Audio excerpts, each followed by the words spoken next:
श्री गणेशाय नमः। ओम नमो भगवते वासुदेवाय।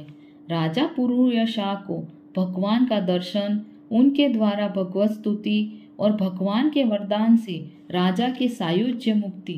श्रुतदेव कहते हैं, परमात्मा भगवान नारायण 4 भुजाओं से सुशोभित थे। उन्होंने हाथों में शंख, चक्र, गदा और पद्म धारण कर रखे थे। वे पीतांबर धारण करके वनमाला से विभूषित थे। भगवती लक्ष्मी तथा एक पार्षद के साथ गरुड़ की पीठ पर विराजित थे। उनका दूसरा तेज देखकर राजा के नेत्र सहसा मूंद गए। उनके सब अंगों में रोमांच हो आया और नेत्रों से अश्रुधारा प्रवाहित होने लगी। भगवत दर्शन के आनंद में उनका हृदय सर्वथा डूब गया। उन्होंने तत्काल आगे बढ़कर भगवान को साष्टांग प्रणाम किया।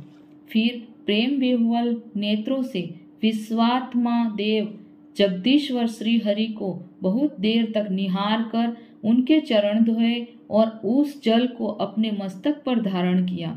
उन्हीं चरणों की दोवन रूपा श्री गंगा जी ब्रह्मा जी सहित तीनों लोकों को पवित्र करती है।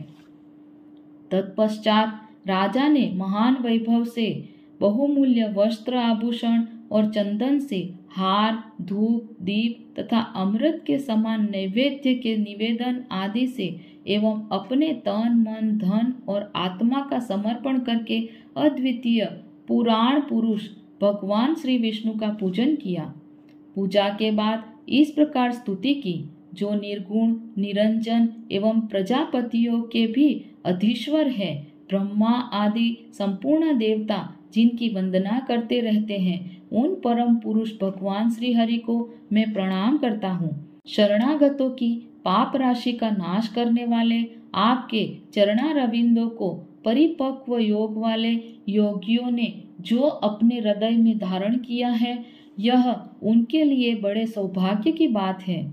बढ़ी हुई भक्ति के द्वारा अपने अंतःकरण तथा जीव भाव को भी आपके चरणों में ही चढ़ाकर ये योगी जन उन चरणों के चिंतन मात्र से आपके धाम को प्राप्त हुए हैं।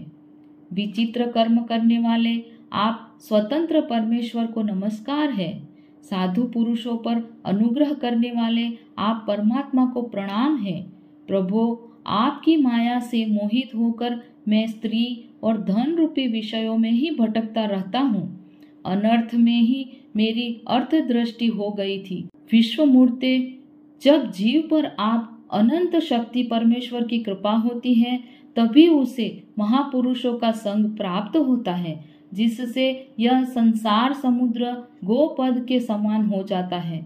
ईश्वर, जब सत्संग मिलता है, तभी आप में मन तथा बुद्धि का अनुराग होता है। मेरा समस्त राज्य जो मुझसे छीन गया था, वह भी आपका मुझ पर महान अनुग्रह ही हुआ था, ऐसा मानता हूँ। मैं न तो राज्य चाहता हूँ, न पुत्र आदि की इच्छा रखता हूँ और न कोष की ही अभिलाषा करता हूँ, अपितु मुनियों के द्वारा ध्यान करने योग्य जो आपके आराधनीय चरणारविंद है, उन्हीं का नित्य सेवन करना चाहता हूँ। देवेश्वर जगन्निवास, मुझ पर प्रसन्न होइए, जिससे आपके चरण कमलों की स्मृति बराबर बनी रहे तथा स्त्री, पुत्र, खजाना एवं आत्मीय कहे जाने वाले सब पदार्थों में जो मेरी आसक्ति है, वह सदा के लिए दूर हो जाए। भगवान, मेरा मन सदा आपके चरणारविंदों के चिंतन में लगा रहे। मेरी वाणी आपकी दिव्य कथा के निरंतर वर्णन में तत्पर हो। मेरे ये 2 नेत्र आपके श्री विग्रह के दर्शन में, कान कथा श्रवण में तथा रसना आपके भोग लगाए हुए प्रसाद में आस्वादन में प्रवृत्त हो।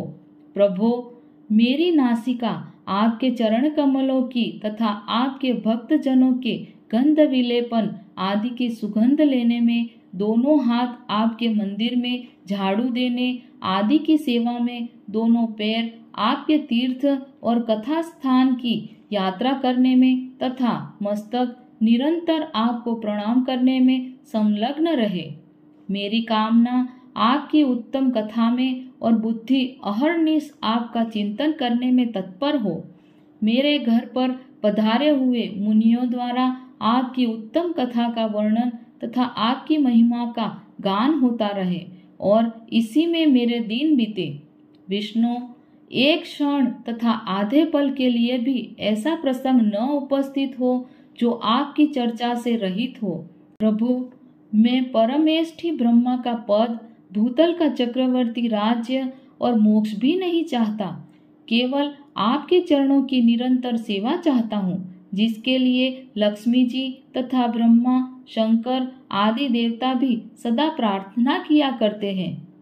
राजा के इस प्रकार स्तुति करने पर कमल नयन भगवान विष्णु ने प्रसन्न हो मेघ के समान गंभीर वाणी से इस प्रकार कहा, राजन, मैं जानता हूँ तुम मेरे श्रेष्ठ भक्त हो, कामना रहित और निष्पाप हो। नरेश्वर, मुझ में तुम्हारी दृढ़ भक्ति हो और अंत में तुम मेरा सायुज्य प्राप्त करो।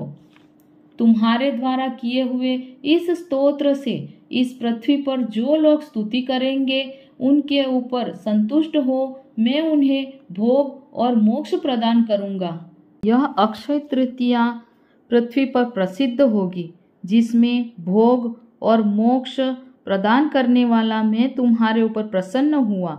जो मनुष्य इस तिथि को किसी भी बहाने से अथवा स्वभाव से ही स्नान, दान आदि क्रियाएं करते हैं, वे मेरे अविनाशी पद को प्राप्त होते हैं।